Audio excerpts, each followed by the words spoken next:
Come on, Teddy, man. Get off the tracks, you're crazy. Train dodge. Dig it. Get the hell off the tracks, Teddy! You wanna get yourself killed? Just like the beach in Normandy. Come on, man! Come on! No! Come on! Yes! I'm just trying to save your life, man! You wanna kill yourself? Is that what you want? You're trying to kill yourself! Put aside the Ranger. Become who you are born to be. Welcome back to another episode of Captain's Counseling Corner. This is video number 6 in the series. If you happen to just show up to this video for the first time randomly, I'm going to put a card right here so you can go back to the first video and catch up so that you're not completely lost and you can understand what we're talking about in this video better. Speaking of this video, we have rounded the corner and we are on the home stretch when it comes to talking about what friendship actually should be. And we have been talking about so far in this series the 3 requirements when it comes to establishing or finding or how to create this kind of friendship in your life. We have already talked about in the last 2 videos the first 2 requirements of the tri-ship. And those first 2 requirements are proximity and vulnerability. And so it is the goal of this video today to talk about the 3rd requirement and finish it out and talk about all the things that come along with these 3 requirements and how they work together. If you want to know how the other 2 work together, go back to those other videos and you can review them and see how it fits with what we're going to talk about today. So if you haven't noticed or you haven't taken a guess of what the 3rd requirement is, those opening clips to this video should give you kind of an idea what it could possibly be. Do you know what it is? Seize the day. Gather ye rosebuds while ye may. Did they wait until it was too late to make from their lives even one iota of what they were capable? Because you see, gentlemen, these boys are now fertilizing daffodils.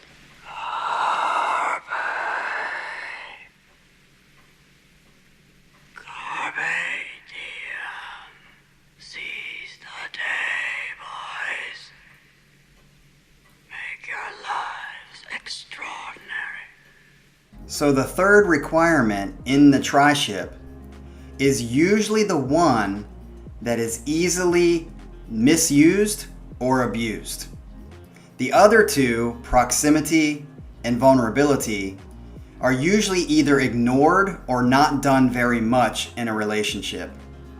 But when it comes to the 3rd requirement, which is accountability, it is usually misused or abused when it is done in a relationship or a friendship.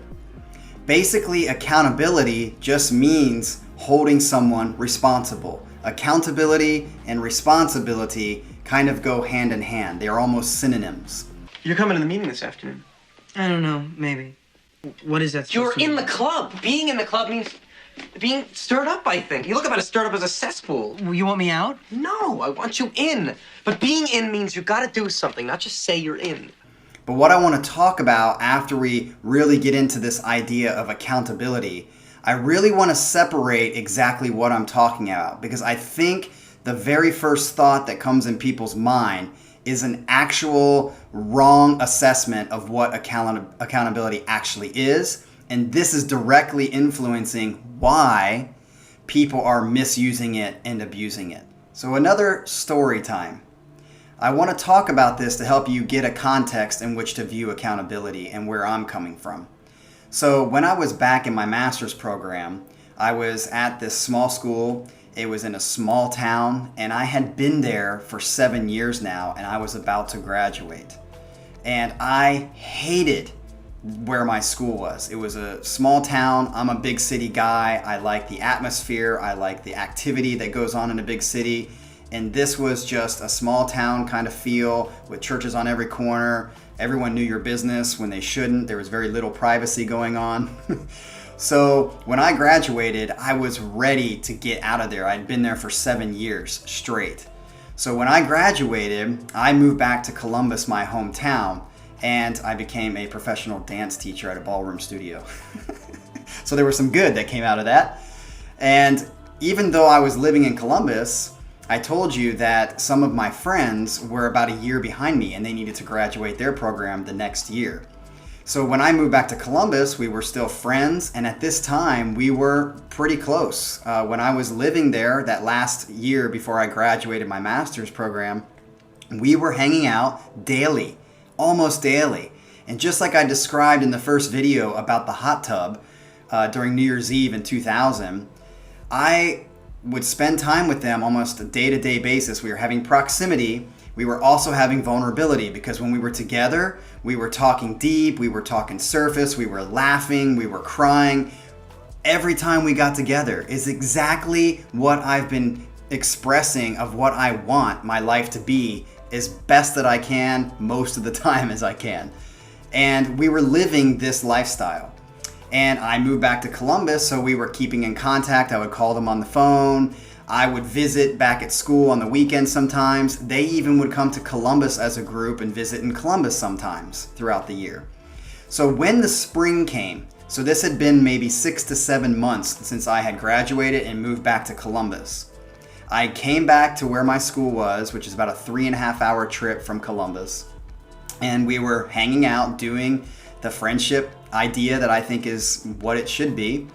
And we were talking about this idea of deep connected relationship and how this was what I wanted, and I was expressing it again, how much I loved it and how much I cared for them. And one of the guys just basically looked at me and said, so if this is really what you want, and you talk about this like very passionately, why are you living in Columbus? I was like, damn, he's right.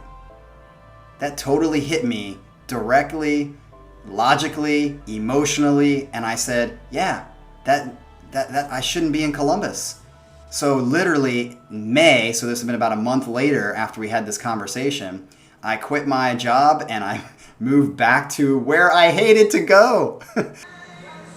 Here we are, folks, the new apartment that I will be living in.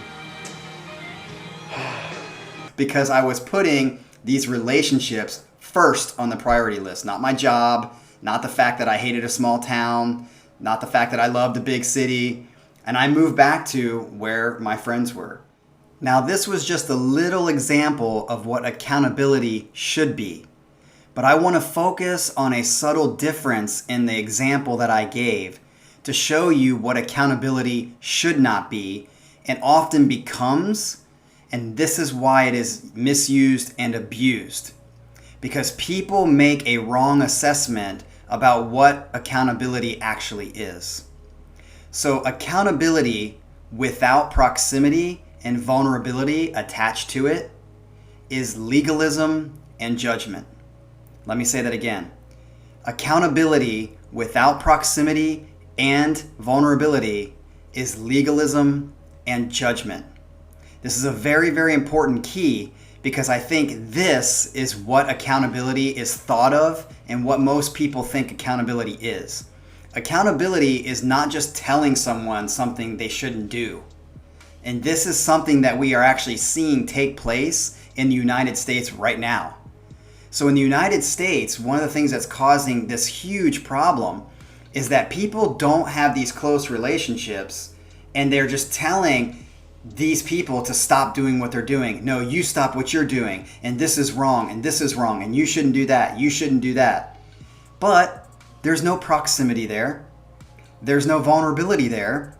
So what does it become? It just becomes two sides of judgment and legalism. It's just trying to force people to do something that you expect them to do. But this is not the kind of accountability I'm talking about. If you notice in the example that I gave in the story, this was something that I wanted in my life. This is something that I expressed to my friends, that this is what I wanted in my life. So when there was proximity and vulnerability, there was a relationship and a friendship that was preceding that. Not only did they know how to hold me accountable, but they just put me to the test of living up to the words that I spoke and that I wanted for my own life. So what's interesting about this idea of accountability is it's not about telling someone they are right or wrong and trying to make them do the right or wrong thing. This is about walking alongside of someone in a relationship to push them not only from an outside perspective, which is lack of relationship, but to walk with them to push them into the position that they want in their own lives. So to get to the idea of accountability, why do we need vulnerability and proximity before it? Because when you're vulnerable and you get to those hidden motives or those desires that we don't normally talk about, that we want to have in our lives, if you don't ever talk about that, there's no way to hold them accountable to it. But when you know the motives of someone's heart and you've talked about the desires that they want in their life, the things they want to accomplish, well then, now you can hold them accountable to live up to what they want in their own lives, to fulfill, to get to the goal that they are setting for themselves. So as a good friend, not only do you tell them by, hey, you need to do this, you need to do that, because that's not very caring. But the idea is actually to walk with them through the circumstance to go together to help them get to what their goal is or what their desire is in their life. This is a key difference in accountability from just telling people that they need to do this or they need to do that, which lacks the relational aspect to it and why it feels fake when people do it and why it's misused and abused. In a relationship that already has proximity and vulnerability as a consistent part of the friendship and relationship, then there's always going to be an indirect sort of accountability that naturally occurs when two people have different wants. And that side is okay as well, as long as it is brought to someone with patience and love, which is why accountability in its real form is actually difficult to achieve as well in the tri-ship, because walking with someone for the purpose of helping them is the point. It's not just about getting you what you want. It's about holding someone accountable to their hopes and desires in their life and walking with them as they do it. But there is going to be some indirect accountability that happens when you disagree about something. When you disagree about something and you challenge each other on a deeper basis on your thoughts or your beliefs, that's also a form of accountability, because when you challenge somebody, if I did not care about them at all, then I wouldn't say anything. The whole point of engaging in some sort of discussion about anything is showing that you care and you're trying to push someone into a direction that will help them live a better life or a more fulfilled life, just as a default. Because they always say, leave a fool to his folly. The best response, if you really don't care about someone, is to not respond at all. I used to have students when I worked in the middle school in Denver, Colorado, that would always be like, I don't care, I don't care, I don't care, whenever I'd ask them to do something, or, hey, if you don't do this, then we're gonna have to talk after class. I don't care, I don't care, I don't care. And I would always say, like, the very fact that you're saying you don't care shows that you care. Because if you really didn't care, you just wouldn't say anything. And I think this doesn't render true in every situation, but I think the idea is, when you don't actually care about helping someone or being a part of something, then you're not going to say anything at all. You're just going to let them keep doing what they're doing. That's actually the worst form of care, is abandonment or to neglect. So the idea of actually challenging someone to go deeper as well as challenging yourself kind of creates this accountability nature within the relationship that is really, really healthy for both people. But the accountability that I really am talking about specifically in this situation is the caring enough about your friend to not only challenge them with words, but to walk with them through that tough accountability where they have to get and work hard to where they want to go. Not just say, hey, you need to do this and you said you want to do this, have fun. But no, walking through that. And that is a really hard challenge for each of us to do in our friendships. And I think when this is absent, it is missing one of the 3 requirements to have a friendship. If you're not holding each other accountable and pushing each other to be the best person that you can be, then you're not really a friend. And so this is really the crux of accountability and why I included it in one of the three as the tri-ship. Because accountability is essential to the growth of your relationship and yourself as a human being. What are you passionate about? What do you want? I want to be a shepherd. Really? Maybe you should go do that. What? You know, if you're gonna jerk off, why don't you just do it at home with a moist towel? You chucking me? Yeah, get the fuck Hey, out. no. Time's not up yet. What do you want to do? You and your bullshit. You got a bullshit answer for everybody. But I ask you a very simple question, and you can't give me a straight answer. See you, Bo Peep.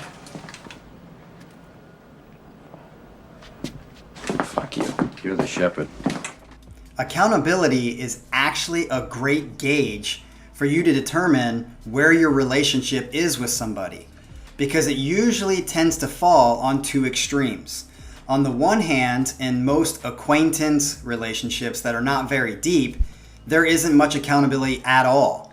Because number one, you don't know each other enough and you're not comfortable enough with each other to hold each other accountable, so you just let things slide. Or you don't know them enough because you don't have proximity or vulnerability to know enough to hold them accountable to anything. Or you have the other side where someone is holding someone accountable so much that it turns into legalism and they feel judged.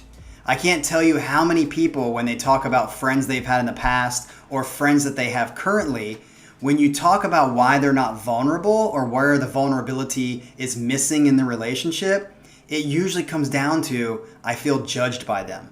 I especially hear this with men. I feel judgment. And if you feel judgment, it's because there's accountability without the other two as a precursor. So I think accountability is a very good gauge for you to kind of determine where you are at with someone in a relationship. If you have proximity and if you have vulnerability, then accountability is the third piece of the pie that I think really creates the kind of relationship that should just be at base form what we call friendship. But we have watered it down, as we've talked about in other videos, that we have not understood relationship and friendship to be this kind of definition. And I will say, I understand all three of these are very, very difficult to achieve. And it's not something that you can achieve. All of these things are constantly dynamic. They are constantly things you have to work for. But even if it's impossible for us to get to the best of each one of these three, it doesn't mean that you cannot strive to create these three. So hopefully, by defining a friendship in this way and helping us to kind of go through each one of these step by step, we can start to focus on things that we can do in the future to create the kind of relationship that I believe is an actual friendship. They are few and far between, and there is a reason for that. And so in the next video, we're going to talk about what it is that we can do and what it is we are not currently doing that is really the main staple of why most of us don't have friends. I'm really glad that you have stuck around this far if you're watching to this point and you've watched all the videos leading up to this. And we're getting to the end where it's one thing to talk about what a friendship is and to get people even to agree on the definition of friendship. It's a whole nother thing to actually push yourself and to push myself to try to have this kind of friendship in my life or in your life. So I'm looking forward to talking a little bit more. There is some different kind of avenues we can take as these videos come to an end, but we still have a lot more to talk about. So please stick around next week. As always, like and subscribe, and we will see you in the next video. Have a great week.